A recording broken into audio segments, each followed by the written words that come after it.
My name is Drew Clark, CEO and publisher of Broadband Breakfast. At Broadband Breakfast, we're a news and events community focused on higher capacity internet, how we get that infrastructure and how we make use of it.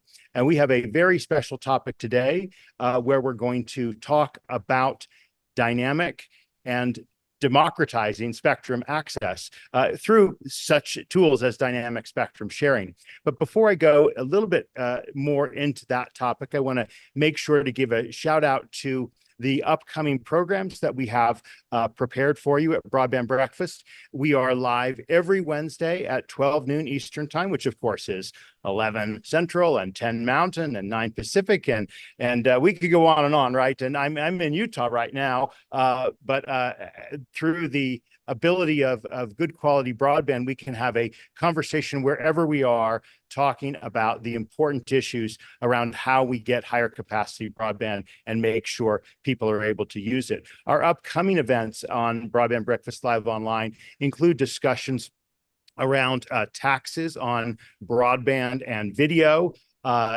cities and taxes and broadband and video. And we're going to be talking about other very exciting topics in the weeks to come and in person as well. So stand by for continual announcements on topics that are upcoming.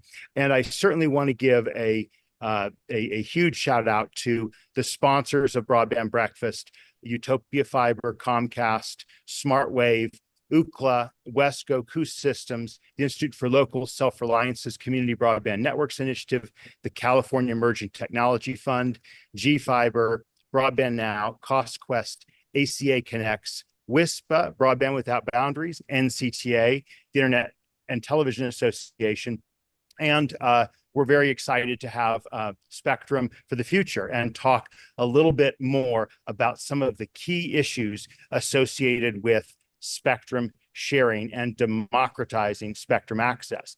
With that, let me go ahead and open it up to our panel so that you can see all of them.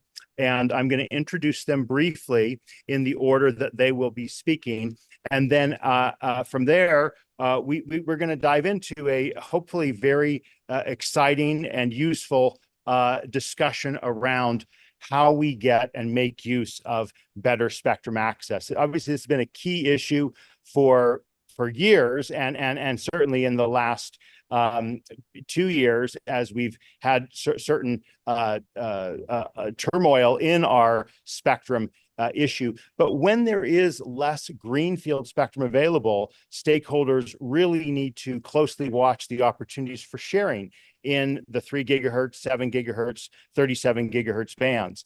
Joining us to talk about these are first, Mary L. Brown, who's the Executive Director of Wi-Fi Forward. Mary consults for a wide range of spectrum clients, including at Salt Point Strategies, and is currently the Executive Director of Wi-Fi Forward, which promotes Wi-Fi technology. And we shouldn't forget Wi-Fi is the way 80% of communication takes place. So we're certainly going to talk about Wi-Fi and its importance. And Mary in particular has had experience in wireless matters through 2 terms on the NTIA's Commercial Spectrum Management Advisory Council, and has provided testimony at multiple congressional hearings on spectrum issues before, as well as before the Federal Communications Commission. We're going to follow Mary by Dr. Manisha Ghosh. She is a professor of electrical engineering at the University of Notre Dame and is the policy outreach director for Spectrum X. I've had the privilege of knowing about it for I don't know, 4 or 5 years that it's been out there, but I look forward to learning more about Spectrum X as the first National Science Foundation Center for Spectrum Innovation. And Manisha is the co-chair of the FCC's Technological Advisory Council Working Group on Advanced Spectrum Sharing.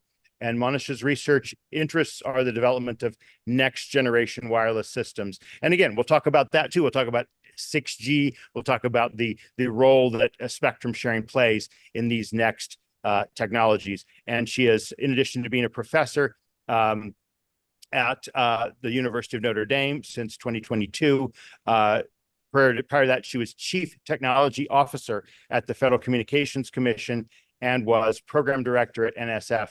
And she is also now still a fellow of the IEEE, a very prestigious organization. So thank you for being with us, Monisha. And then our last speaker will be Dean Bubley. Dean is the founder of Disruptive Analysis. You're probably coming to us from, well, I shouldn't say that because I know you've been crossing the pond a fair bit, but he's spoken before on Broadband Breakfast events from London. He is an independent technology industry analyst, futurist, speaker, and advisor with more than 25 years experience in wireless, telecom, and policy fields. So, Dean, we look forward to your insights and observations on our topic today. And just 30 more seconds on our topic. So I mentioned earlier the kind of the dearth of greenfield spectrum availability options. And so a lot of focus and attention being placed on bands for sharing in 3 gigahertz, as well as 7 gigahertz, 37 gigahertz. Industry anchor institutions and consumer groups are pressing for an increasingly competitive system of local and non-exclusive spectrum rights. So we want to talk more about that, about the role that these non-exclusive spectrum rights systems play and how they can open up new commercial opportunities without displacing military systems. And really, really eager to hear about the CBRS, Citizens Broadband Radio Systems experience and how that informs this. So with that background, let me turn it over to you, Mary, to tell us a little bit about your take on democratizing spectrum sharing. Well, great. Thank you for having me. So just to frame up the issue, because we'll get into a lot more detail over the course of this conversation. In commercial spectrum, there are basically the two ends of the business model spectrum, if you will, are sort of spectrum that is controlled exclusively by operators, usually national operators, and there's very few of these, right? We all can name the top 3 carriers in the United States. They control spectrum exclusively, either nationwide or substantially across most of the United States. And that is lovely if you're out and about or taking plane rides across the country, because you get off the plane and your same carrier can service your cell phone. The downside of that, though, is that you are going to get services that carrier has defined for you, right? They define the services, they divide how much you pay for it, and all of that. So we do have a little bit of competition. As I said, we have big 3 carriers, but they're defining what you do. Way over on the other side of the business model spectrum is stuff that bubbles up from the end user. And those examples are unlicensed and citizens band radio service in 3 gigahertz. Citizens band radio services uses some of the same technology that the carriers do. Unlicensed uses a different technology. But the point is, at that level, it is the end user who is defining what he or she or it wants to do with the spectrum. That is where all of the energy around sharing or coexistence is happening. Because those technologies are lower power than the high-powered exclusive use spectrum that the carriers use, there are opportunities for multiple users to either share or coexist. Now, when I use the term sharing, different people use these terms interchangeably. That's not wrong. But when I use the term sharing and coexistence, what I usually refer to is if you have a piece of spectrum and one entity can use it or the other entity can use it, and you're handing off between each other, right? So sometimes I'm using it, sometimes you're using it. I call that sharing. So I call CBRS sharing because the CBRS licensee might be using it or the US Navy might be using it. In the unlicensed world, an example of that would be in 5 gigahertz, we have dynamic frequency selection so that Wi-Fi can avoid government radars. So either Wi-Fi is using it or the government radars are using it, but not both, right? You have mechanisms to keep these two operations separate. When I refer to coexistence, I mean two radio systems can use the same radio spectrum in the same geography at the same time. So a quintessential example of that would be 6 gigahertz Wi-Fi use, which uses the same spectrum as fixed microwave links or satellite uplink.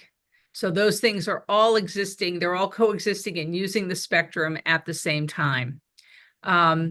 So those two terms you're going to hear, I'm not sure for the purposes of most conversations it matters, but I did want to draw a distinction so people understand there's actually just a slightly different nuance when you use those words. So at least in response, at least with respect to the Wi-Fi ecosystem, we have been coexisting and sharing spectrum for the 25 years that Wi-Fi has been in existence. And the thing that I would draw out to your attention about that is that we have been learning and expanding our ability to do so as time goes on. So we started out, we were just low power systems. We coexisted with other low power systems. That was pretty good.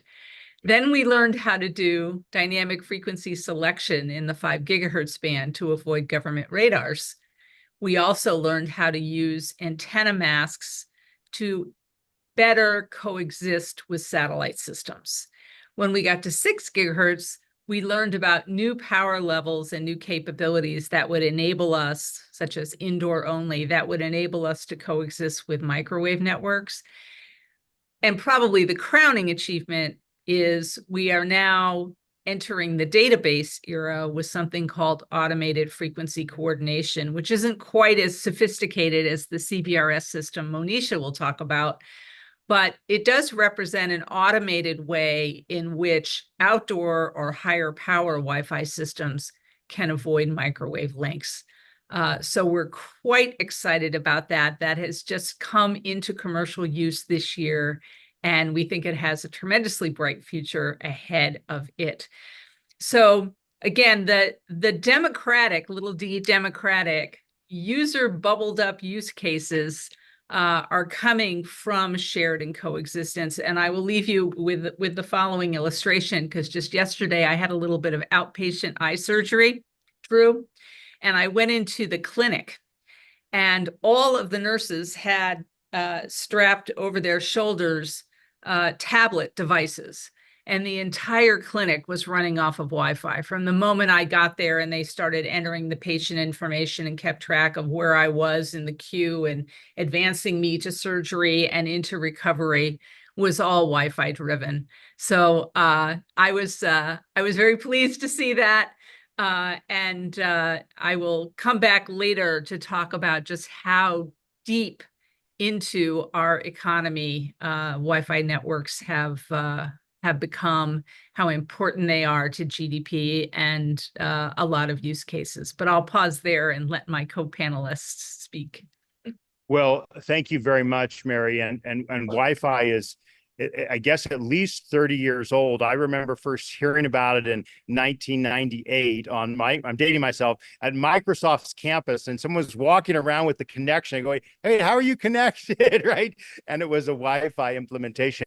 And clearly, you know, there's been sort of ups and downs to Wi-Fi. I mean, there's definitely been periods of time where people were like so disappointed it doesn't carry as far as initial expectations. But there's been so many adaptations, and here I am on Wi-Fi, right, in a stadium Wi-Fi system, and so we certainly want to kind of understand those lessons about Wi-Fi sharing, okay, or or coexistence, right? Coexistence, yeah. Thank you. Wi-Fi coexistence versus sharing in the light of the CBRS, which I think is certainly like one of the stars of the show. And we certainly want to kind of dive into that. And I think, Dr. Ghosh, you're going to tell us a little bit more about that or other aspects on your mind about democratizing spectrum sharing. So let's turn it over to you, Dr. Ghosh. Thank you very much. And it's a real pleasure to be talking on this panel about some of my thoughts on spectrum access and spectrum sharing. So just, teeing off what Mary just said, A lot of my current research at the University of Notre Dame is actually focused on 6 gigahertz.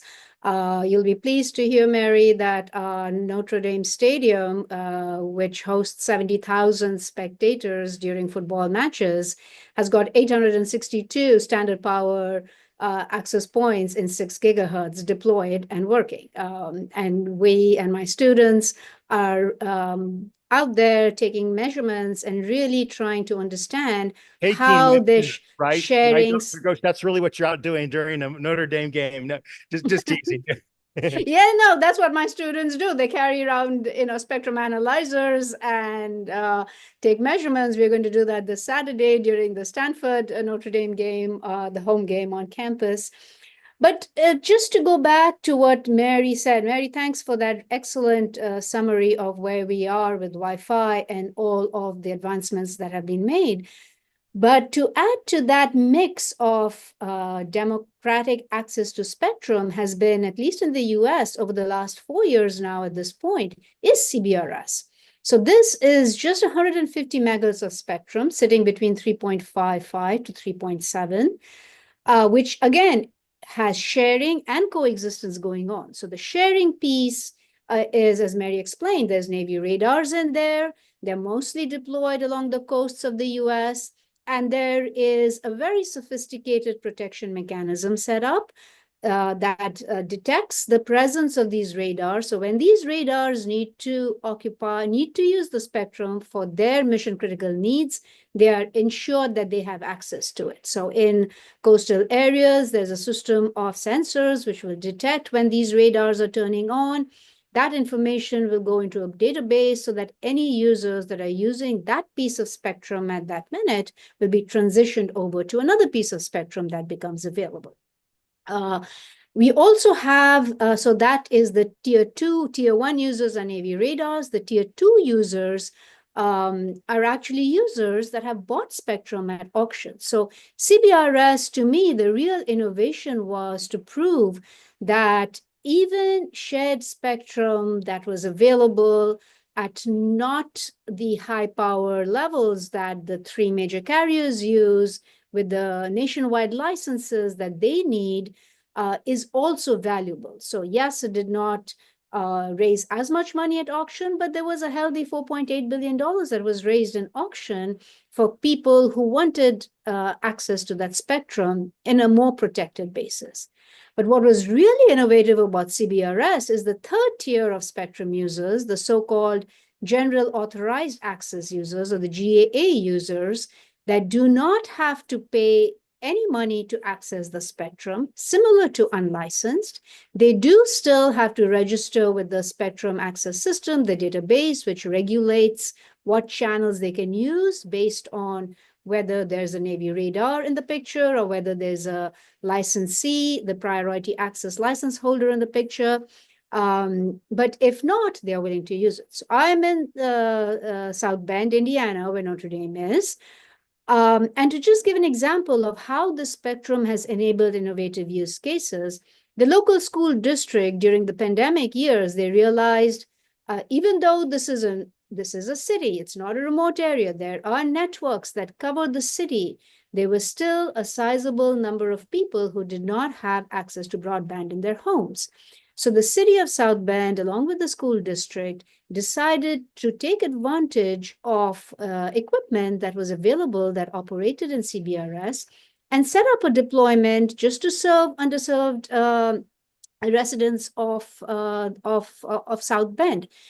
This is exactly the kind of thing that CBRS, which was labeled the innovation band, was supposed to do. And it's doing that beautifully. The latest numbers I've heard is that there are 400,000 CBSDs. So these are like small base stations or small access points that have at least one active grant on one channel to use. This is incredible if you think about there were 0 4 years ago. So the growth in CBRS has been phenomenal. And the use cases that you're seeing in CBRS are use cases that kind of fall into the gap between what a public cellular network can provide versus what an unlicensed Wi-Fi can provide. So these are things like I just mentioned, wider area local network to the internet, like a private network serving residents of a city or a school district. These are networks in warehouses where you have very large open spaces and you can use Wi-Fi there, but because of the higher frequency and lower transmit power of Wi-Fi, you may need a lot more access points. So CBRS is a complement to Wi-Fi there. So the Wi-Fi is still there, but for some kind of mission critical users, you can use CBRS. Outdoor refineries, mines, refineries in Alaska, where there are no other coverage options, are beginning to use CBRS. The list goes on and on as to the innovative use cases that can develop if you have this easy access to spectrum. The other thing I will point out, and Mary kind of pointed to how the service that you get from your public wireless network is what they want you to use. So and I'm getting a little bit into the technical weeds here, but one of the things about 5G is that it's constantly shuttling packets in the downlink direction versus uplink direction on the same frequency. So unlike 4G spectrum, where you had downlink going over one frequency and uplink over another frequency, which is FDD, most 5G mid-band spectrum is TDD. That is great because now you have the flexibility of changing, how much you use the channel for uplink versus downlink. But what happens is if you try to do that on a public network, you're going to start creating interference. So if you're trying to transmit downlink where somebody else is trying to transmit uplink on that same frequency, you're going to interfere. So what do we have? We have, all the three networks implementing the same kind of uplink downlink split, which is mostly downlink heavy because they're trying to serve consumer mobile users. That is not great. For example, if you want to deploy a cellular network that is using video cameras in a parking lot to monitor safety, where the uplink data rate requirements are much higher than the downlink. CBRS is perfect because it's low power. You're going to be transmitting only enough power to cover the area you need with the usage you need. So even if you're using a separate uplink downlink split than another user, you're low enough power that your likelihood not going to interfere. So these are the kind of use cases that your public cellular cannot serve very well, and Wi-Fi cannot serve very well either because it is truly unlicensed. Now, this is a really small part of spectrum. In the US, we just have 150 megahertz of spectrum that we can use under these conditions. And from my perspective, I think the more we allow democratized access to spectrum like this, the more innovative use cases we are going to see. And I'll finally conclude with, again, a little bit more a technical perspective of coexistence and sharing, which I agree fully with Mary about her definition. One, I'd like to take it one step further and say that sharing is usually, in my mind, between unlike systems, so Navy radars and CBRS and other such examples, where each system cannot coordinate in real time with the other system. Coexistence is what Wi-Fi does exceedingly well, where at the protocol level, each packet is kind of listening to the medium, seeing if somebody else is transmitting, backing off if somebody else is, and transmitting when they have to. So there is a coordination that's happening at the millisecond level without databases, without any external influence, right? And I think what we need to think about going forward is how we actually grow the technological ways of doing sharing better, learn from Wi-Fi, learn from what CBRS has done, and make the sharing regime better.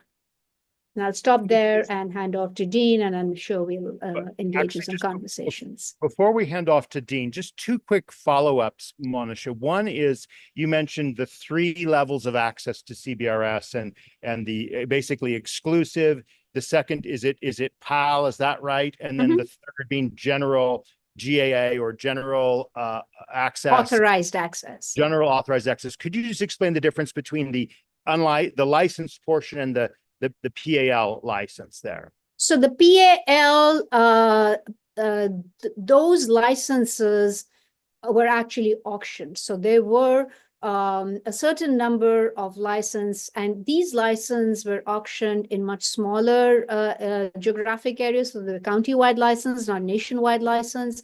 So for example, John Deere, a tractor company, has purchased PAL licenses so they can deploy precision ag applications using this band. So there are other innovative, some universities have purchased licenses. Now, because you're purchasing a license for a smaller area, the cost of doing that is much lower than if you're trying to purchase a license to, say 20 megahertz of spectrum nationwide, right? Now, these license holders are the second level of priority. So they come below the Navy radar. So if in a certain region, a Navy radar shows up, PAL and GAA have to vacate. Got it. If you're in a region where PAL licenses show up, the GAA has to vacate that band. Right. So to be clear, the priority on CBRS is the incumbent Defense Department, use, right? No. So those are the tier one incumbents. So they never, they have the spectrum. They are the incumbents. The priority access licensees are commercial players like John Deere who actually paid to buy licenses in CBRS. Right. So, and then you have the school district in South Bend, which never paid to have an exclusive license in any band, but they can use it as long as there isn't a Navy radar, which we don't in South Bend, or a PAL licensee, which we do have, but they haven't deployed yet. So the other thing is it's a very flexible approach. So if there is a PAL licensee in an area, but they haven't deployed their system, the GAA licensee can use that spectrum. Right. Right? So it's a very natural way of optimizing spectrum usage. Very flexible, and it's all coordinated beautifully by the SAS. And I think yeah, go ahead, Mary, please. If I could jump in. So the distinction with a PAL, it's a very unique type of license. It's not a license for a particular frequency, set of frequencies at a specific geographic location. What it is, it's a right to use 10 megahertz or whatever of spectrum. It might move around within that 150 that Monisha talked about, depending on if a Navy radar has turned on. It would jump to different spectrum, but it's a right to use 10 megahertz of spectrum that the database will always honor. So you always get access to that. And the key point, I think, that I'm trying to just generalize is that you're accommodating multiple different levels of use. The very important incumbent users of Navy, but not present in South Bend. The important priority access licenses, people who have purchased and paid at auction 4.8 billion, as was pointed out, and Mary has clarified they have access even by bouncing around, and then the general authorized access that is unlicensed can access it without payment. So this again is the model that we may be speaking about for other uses of democratized spectrum. So we've eaten into too much of your time, Dean. So let's pass it over to you for your thoughts on this topic before we kind of move to a more global conversation about it. So Dean, the floor is yours. Thanks. So, hi. Okay. Can you hear me? Okay. Hi. So I'm currently in a hotel room in Paris. So apologies if the lighting is not ideal here. I'll try and see if I can avoid dazzling people. I've been covering as an analyst various types of private networks and spectrum sharing for a very long time. I saw my first 2G small cell in 2001, and the first essentially shared spectrum auction that I'm aware of took place in the UK in 2006 for a very small amount of GSM to 2G suitable spectrum. And since then, I've been really interested in the democratization of wireless networks. networks. Obviously, a large part of that comes from Wi-Fi, but also I've seen the evolution from private 2G, 3G, 4G, and now 5G networks and the spectrum to go with that. And I've been looking in particular at the dynamics of how to share spectrum either on a dynamic basis, as CBRS illustrates. And yeah, I think we had a very good description of that from Manisha and Mary of the different tiers of usage, or from some parts of the world that have a slightly less dynamic approach, where you essentially can draw a line on a map, for example, in Germany around your factory or plant or port, and get spectrum allocation for that place for a certain duration of time. And really what comes out of this is that there are many different types of spectrum user that require access to frequencies for different purposes and for different types of application. And it could be an enterprise, it could be a central government function like military, it could be local government for, say, education or healthcare. I know some municipalities are getting private networks developed for their local events, and yeah, perhaps on a temporary basis for a few days a year in a certain place. There's a lot of interest in having access to wireless networks in places that don't have public network coverage. So it could be remote areas for perhaps mining or for energy applications. There's some that I'm aware of for offshore use for things like wind farms. And there's a just growing set of innovators that are coming up with solutions, whether that's for a factory and a warehouse, or for retail environments, or many other situations, which require access to maybe not dedicated spectrum, but reliable spectrum. And it depends a little bit here on the importance and criticality of their use cases. If you're a mining company and you have 400-ton autonomous vehicles moving around the mine, then you obviously have a fairly high level of safety critical requirements in a place which is almost certainly not going to have public network coverage. So you need to be pretty certain that your spectrum can't be preempted by other users. Whereas perhaps if you're running Wi-Fi access points and maybe some payment terminals at a festival, it's an annoyance, but it's not a life safety issue if that network is unavailable or slightly lower performance. So there's all sorts of different dimensions for understanding how and where and why people build networks and have access to spectrum. In some cases, you can use Wi-Fi. In some cases, like say a port where you have large expanses of water, and maybe you want to send a drone out to a ship when it's still a mile offshore, then that's not going to work. So there's a set of different use cases. There's a set of different timelines as well. And one of the things I'm very interested in is that in some cases, people just want spectrum it could be for a day or even less, for an hour because of a peak period somewhere. Others, like an enterprise, it could be oil and gas, could be healthcare or hospital, might need reliable access to a private network for 5 to 10 years before they make a decision on what to do next. Utility companies might be 30 years, or railway companies. So there's this question about how we service all of those, and certainly the sort of dynamic aspect is really good for a number of the use cases we've heard, and certainly I'm sort of I recently read a report that was published by a Middle East regulator on the different types of sharing, coexistence, whether that's between users of the same technology, between different technologies, if they're static, if they're moving, whether there's a directional component, for example, sharing if you're a pipeline operator.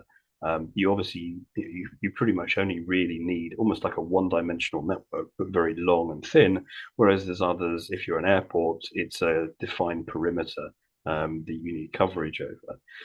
So there's all these different parameters that you can use to define spectrum requirements. Some of those may be serviceable by public networks, but they may also not be because of reasons such as the ones that Manisha mentioned about, for example, if you have uplink centric with lots of cameras, it could be a production automation in a factory or warehouse where the uplink bias is much higher. One other thing to highlight is a growing trend towards the use of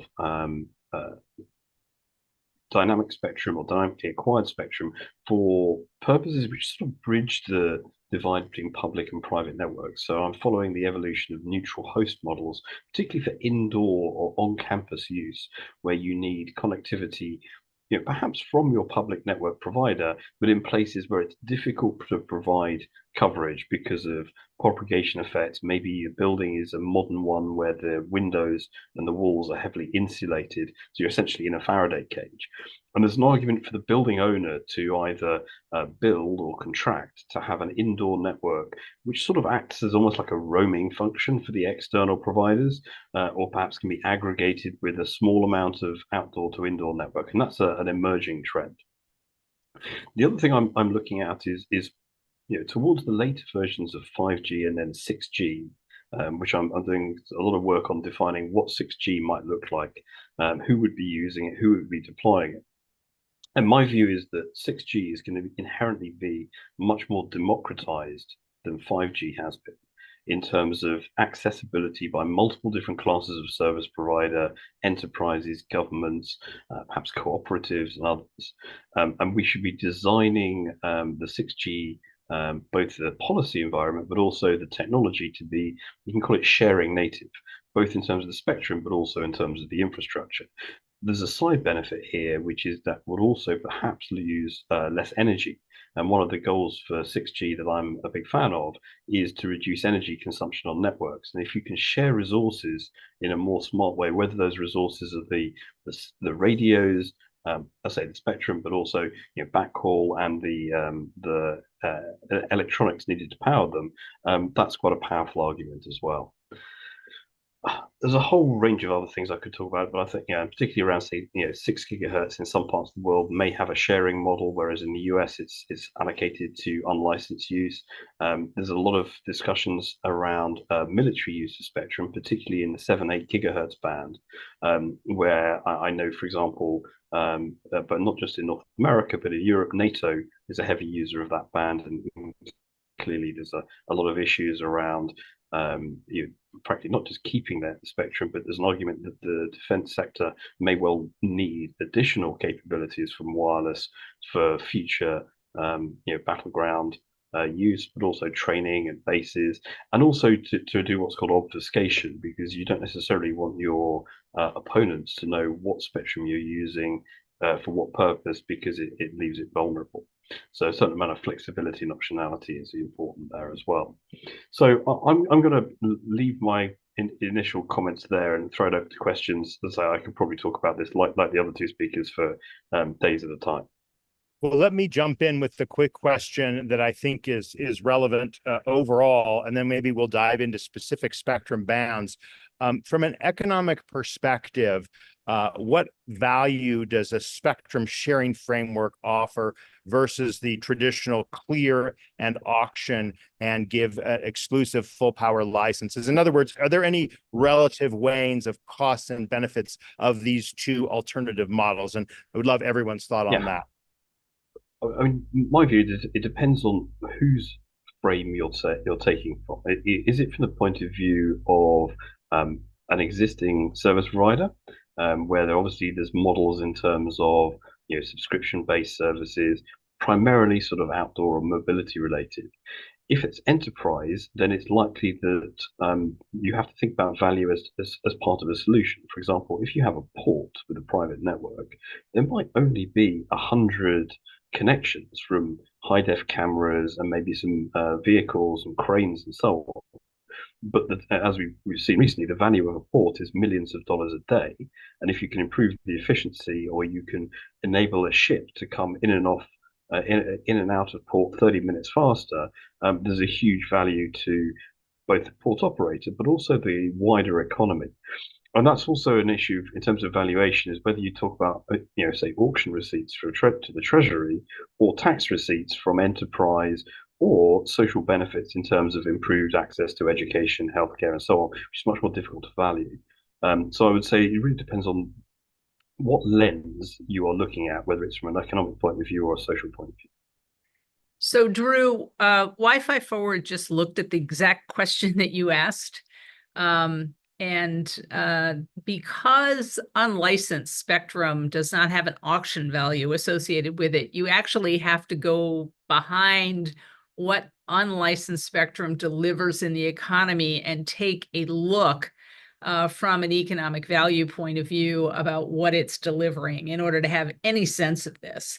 And this has been done repeatedly in many economies around the world, including the United States. But the United States did not have a current study. The most recent study on unlicensed economic value had been done in 2021. So the study that we released last month projects that the economic value of Wi-Fi, this is just one unlicensed technology of many. It's obviously the big one. It's the gorilla in the room, but it's just one. The economic value by 2027 to the U.S. economy is going to be $2.4 trillion. That is growing 33% from where Like it is 10% today. of the U.S. economy, right? It Is that what is you're saying? huge. And if you stop and think about it, right? Everybody, almost everybody now has broadband. Obviously, we still have issues with rural folks and with some folks in urban America with digital divide issues, which the government is trying to address. And you've had many webinars on those topics. But by and large, most people in the US have broadband. At the edge of that broadband is Wi-Fi. Doesn't matter what modality they're using, the edge is Wi-Fi. We also have Wi-Fi that is deeply embedded in almost any enterprise that exists, that operates today. Yes, CBRS is coming on as a complement, but that's not supplanting Wi-Fi, it's adding to Wi-Fi.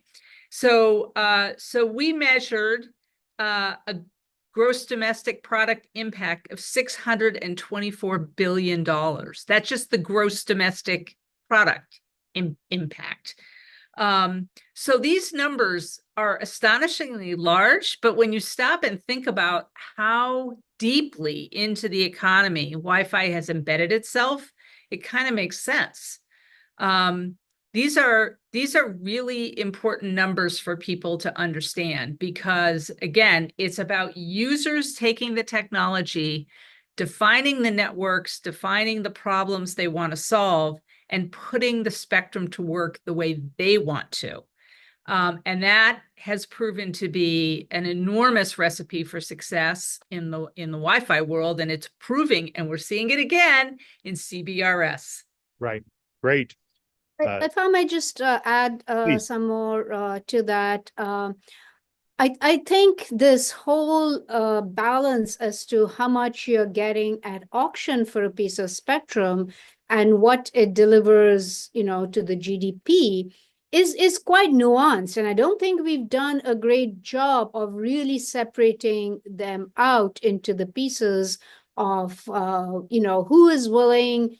I mean, what is it worth to a country if operators just pay a huge amount of money, $80 billion for C-band spectrum, but they don't deploy in areas where you really need it to be deployed, right?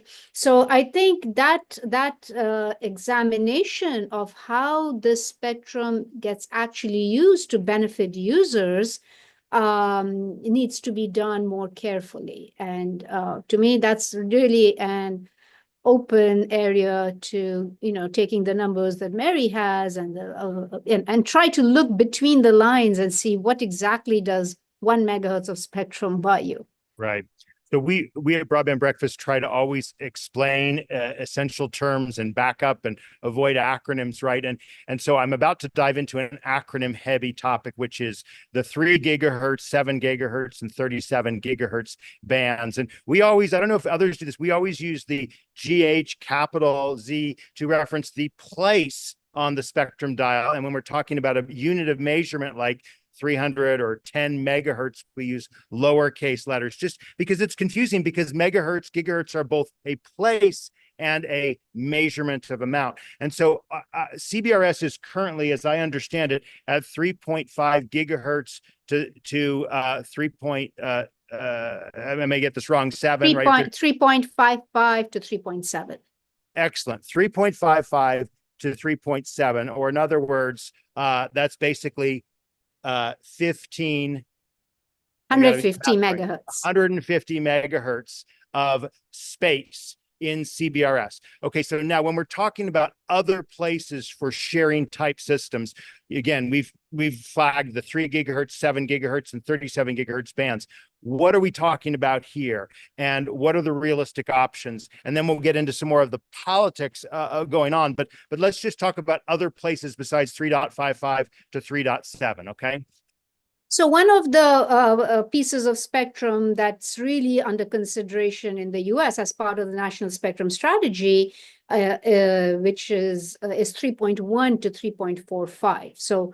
So, if you look at the 3 gigahertz band, unfortunately, it's gotten quite fractured. So 3.7 to 3.98 is C-band. So that is the high power exclusively licensed spectrum. 3.55 to 3.7 is CBRS, low power. And then again, in 3.45 to 3.55, you have again high power spectrum that has been exclusive used. And then you have 3.1 to 3.45, which is right now a federal band in the US, mainly used by DoD for, very critical applications, lots of different kind of radars. And, we've been discussing this for almost 3 years now as to how that band could be shared. Now, the options in my mind are we expand the CBRS model into that band, low power, maybe using a SAS database, indoor-outdoor kind of sharing. Or, we try to see if we can consolidate DoD operations even more and auction off a part of that band. The thing that is very clear is it's very, very difficult, if not impossible, to actually share with a high power exclusively used outdoor user when you also have outdoor incumbents, right? So sharing really works well, just like in a crowded room. If everybody keeps their voices down, you could have multiple conversations happening in parallel and everybody hears everybody else. If somebody gets on a megaphone and blasts their voice into the system, all other conversations stop. So we really want to be able to, investigate these kinds of spectrum and see what brings most value to people and use cases and the economy. 7 to 8 is similar, different kind of incumbents, but it's used. It's not empty. It's not sitting there waiting to be auctioned off. Well, and again, the 3 gigahertz band is, and you've done an excellent job of laying out like who's where and why and so forth, Dr. Ghosh. But like that's the mid band, and 3 gigahertz is really widely desired because of the propagation characteristics that doesn't require line of sight type of communication, which is what you need when you get higher and higher. So do we have those problems at 7 gigahertz, 37 gigahertz? What are the, when you talk about possible sharing up there, how is that different from the CBRS and other discussions we've been having for most of this broadcast? I think 37 gigahertz is actually easier to share because at those very high frequencies, two things happen. The propagation is limited, and building loss will sort of contain your signal quite a bit. And you really have to use very directional transmissions to be able to close your link. So you have users that are kind of pointing to each other. So it's like flashlights pointing at each other when you're trying to communicate. And you can come up quite easily with sharing mechanisms where you can share spatially. So you can have directional transmissions happening with different pairs of users, and you can coordinate it so that, you can 2 pairs of flashlights beaming signals to each other, whereas another pair can do it the same, using the same band at the same time and not interfere with each other. 7 to 8 gigahertz is a little bit more complicated because what's in there right now is a bunch of things. So you can say that that spectrum is already being shared. You have fixed links, fixed microwave links, you have satellite downlinks, you have satellite uplinks, you have deep space exploration, your weather satellites. All of these they're not commercial wireless applications, but they're very, very important users of spectrum.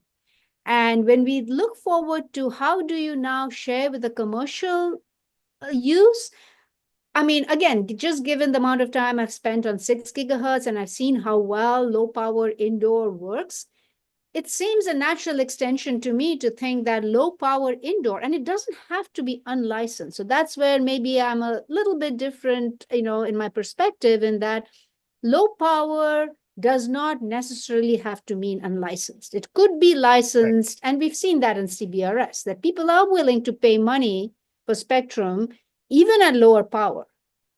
Right. And we need to be able to harness this low power modality a little bit better than we have. Mary or Dean, do you want to weigh in further briefly on this before we take some audience questions? I just want to put a little asterisk on the 3 gigahertz conversation for a second, because I don't want people to walk away thinking that CBRS band between 3.55 and 3.7 is settled. The FCC has a notice where they're asking questions about it and how they might fine tune the rules in the future. One of the questions is, should we change the power levels? Well, what we've seen is the carrier community, and I think AT&T most recently, arguing we ought to take CBRS and basically turn the band into exclusive use, high-powered spectrum to align with the spectrum below and above. And that would be a better use case for the CBRS spectrum. So that is still a band that has to be defended. If we are to continue the great work that has gone on so far in terms of user-defined networks at low to medium powers in the 3 gigahertz range. So that's something people should have in their mind. On 7 and 8, no surprise, Wi-Fi Forward thinks that unlicensed technology should be studied for the band by the federal government. We think indoor low power is an ideal complement for many of those services. We might be able, because we have so many tools of the trade now in terms of coexistence and sharing, we might be able to reuse some of those as well. So we are saying what the government should do with 7 and 8 is leave all those important users where they are, right? We need NOAA hurricane forecasts. God knows if the last 2 weeks have taught us anything. We need those things. Leave them there and look at whether unlicensed could be introduced in a way that would allow those important incumbent systems to continue to operate. Can I just piece in the global harmonization question? Like, does global harmonization, from your view, advocate for more sharing or more exclusive licensing? Like, what is the kind of like balance of argument in terms of what other countries are doing on spectrum, particularly in the 3 gigahertz area? Let me chime in on that one. Please. There is a range of different approaches to spectrum sharing. So, for example, in Europe, currently the 3.8 to 4.2 gigahertz band is either available for use for shared access, for example, in the UK, Norway, or parts of the band in a couple of other countries. And it's being studied by the Central European Regulatory Authority to potentially harmonize at some level across Europe. It might be different bits of the band. So the UK's got that whole 400 section, and if I wanted to, I could apply for putting a private network in my house, just on a 50-meter radius basis. So what we might see over time is that band become more internationally accepted as a sharing band. Obviously, in the US, the lower part of that band, the roughly 3.8 to 4, is already in use for high power licensed use. But potentially there may be some scope, and I know there's a lot of question marks over radio altimeters between 4 and 4.2 at some point. Which could be interesting because there could be a global ecosystem for sharing. Now, I don't think we're going to get harmonization. I think there's an initial stage of alignment that we can aim for between countries which are of a similar mind to pursue dynamic access to spectrum, democratization, both carriers and private networks and enterprise and governments. I think we should be starting to share some of the same language, some of the same tools, some of the same sandbox experiment on one. So in the US, you've got CBRS and the SAS. I actually think the AFC that's used in 6 gigahertz is possibly more interesting because that's already also used in Canada. It's been trialed in Brazil, Saudi Arabia, and potentially other places. So that's possibly a unifier. And so maybe we can move to a sort of AFC plus for other bands. And I think that another thing to consider is the 7-8 gigahertz band is that, depending on what happens at the 2027 World Radio Congress, might get identified for use for later versions of 5G and 6G. And I think that it's going to have to be, as I said before, sharing native. And we need to start thinking about what that might mean and how it would work. It would certainly have to be more harmonization involved in that. We've got several questions. I want to get to each of these quickly. So if you could just, if you want to chime in, just raise your hand, either virtually or physically. Jeff Jones asks, thanks for the content around CBRS spectrum and the licensed and general authorized information, GA information, very helpful. How does the licensed by rule spectrum or category interoperate with licensed and GAA spectrum? And we talked a little bit about this, but anyone want to chime in just a bit more on the interaction there? So specifically in the CBRS spectrum itself, all of these different kind of users are sort of orchestrated by the spectrum access system. So think about it as a database sitting in the cloud. If you want to use a certain piece of spectrum as either a GAA or a PAL licensee, you have to access the SAS, and the SAS will check to see if there is anybody else with higher priority above you operating in that area on that channel, and will either allocate you a lower power or will assign you another channel. So this access mechanism, and this has been working actually very well. As you know, the SaaS providers like to say that there hasn't been any documented interference reported to the tier 1 incumbent, which is the Navy radar. Having said that, there is a pretty serious problem with CBRS in this lower tier. This lowest tier, the tier 3 of GAA users,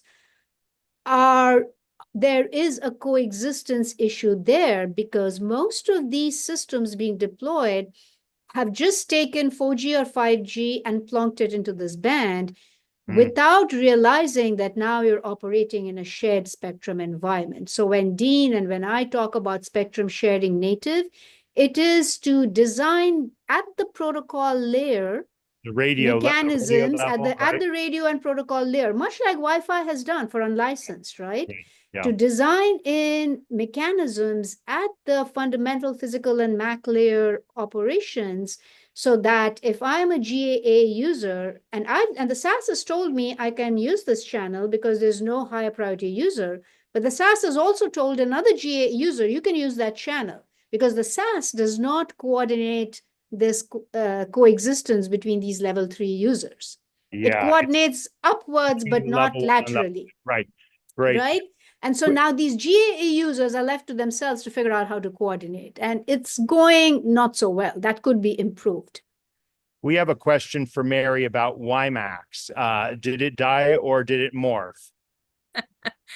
I believe it's still around. If you want to buy a WiMAX radio, there are still vendors out there that will sell it. Usually there'll be a multifunctional radio and WiMAX will be one of the modalities. But clearly, I think the advent of 5G sort of overcame the early initiatives around WiMAX, and indeed most of the regulators around the world have shifted their perspective to 3GPP kinds of technologies in the 3 gigahertz range. Well, our time has sped through, and I appreciate Dr. Ghosh's answering one of the questions about how to get more access to information about CBRS. I want to give each of our panelists a chance for closing thoughts, and I'm going to give you a chance to answer either of these two questions or something else entirely. And one is, what's the status of the national spectrum strategy that the U.S. is in the midst of, and how might sharing play a role in this? And the second question is, what can sharing say about future technologies, which we unfortunately haven't gotten into, like Wi-Fi 7. I never even keep track. Is it 6, 7? I mean, next, whatever's beyond what we're working with now, how will sharing play a role in those technologies? And let's go in the same order we started. Mary, Dr. Ghosh, Dean. So the NTIA is looking at a national spectrum strategy. They are studying what to do with 3.1, 7, and 8. The work is well underway on 37 gigahertz. So we have yet to see the outcome of those studies, but the sharing and unlicensed communities are in front of them, pitching why this would be a better choice for them than trying to clear spectrum for unlicensed use. And as we continue to develop Wi-Fi, we are currently selling Wi-Fi 7. Wi-Fi 7 is sort of the current generation as of 2024. And as we start the standards process underway now for Wi-Fi, what will become Wi-Fi 8, all of that will continue to support sharing mechanisms going forward. So that is now part of Wi-Fi's DNA, I think. Awesome. Thank you so much, Mary, for returning to Broadband Breakfast Live Online to update us on spectrum sharing and democratizing. And Dr. Ghosh, thank you. Tell us what your thoughts are on these questions. Again, everybody's spectrum needs are growing, not just the commercial wireless. The radio astronomers want more spectrum. The DoD wants and needs more spectrum. Weather forecasting needs more spectrum. So as I look into the spectrum future, to me, it is increasingly clear that we have to figure out better ways of sharing. Wi-Fi has done a great job of sharing. I think CBRS is another example. But again, from an academic research point of view, I think there are many more innovative ways that one can think about how to share spectrum better going forward. And that's some of the research ideas that we undertake in Spectrum X. We didn't talk a lot about Spectrum X. We didn't talk about that. Yeah, we'll have to put a link to that in the description. Yeah, so that is, it's funded by the National Science Foundation. The intention is to get together government agencies, commercial wireless providers, and academic researchers together to actually, really develop the next generation of spectrum sharing ideas. Great. Dean, you get the last word. Thanks. Well, firstly, I'd like to say that I think every country should develop a national spectrum strategy. There's a few, the US has done it, UK has done it, I know Saudi Arabia's got a consultation running at the moment, I think maybe France and a couple of others. But I think one thing the US should be doing is take its leadership role in evangelizing the idea of spectrum sharing and take it around the world. And actually say, this is how to run a consultation, this is how to develop a strategy. And I think this is a really important area for a number of like-minded countries to take a leadership role and say, this is a way to essentially improve wireless for all of humanity. Whilst obviously we also want to have a technological role in advancing technology for ourselves, but also for our companies that are specialists in that as well. So I think that's an important sort of international dimension to this. Specifically on what's next with technology, I'd like to see us sort of almost like start to think of a spectrum sharing as a technology category with maybe could be a 5-year or 8-year cycle, and we have almost like generations of sharing platforms and approaches where there's components in there, whether it's better spectrum sensing, better databases, better receivers. We haven't talked about AI's role in spectrum management as well. There's a whole class of enablers. And once we started almost like identifying this as a marketplace, you can start sort of funding R&D projects. You have companies that can start having product management that has a target to work to. The regulators will be able to say that this is how we share spectrum today, given our current technology. We expect that in 2030, we'll be able to do it better. And this is what we would have on the roadmap for 2030 or 2035 and beyond. And I think that would then play also into things like leadership on 6G. So I'll leave it there. Thank you. Well, that will have to be our last word. On behalf of our guests, Mary Brown, Dr. Monisha Ghosh, and Dean Bubley, I'm Drew Clark, and we'll see you next Wednesday at 12 noon Eastern Time. Take care, everyone. Bye-bye.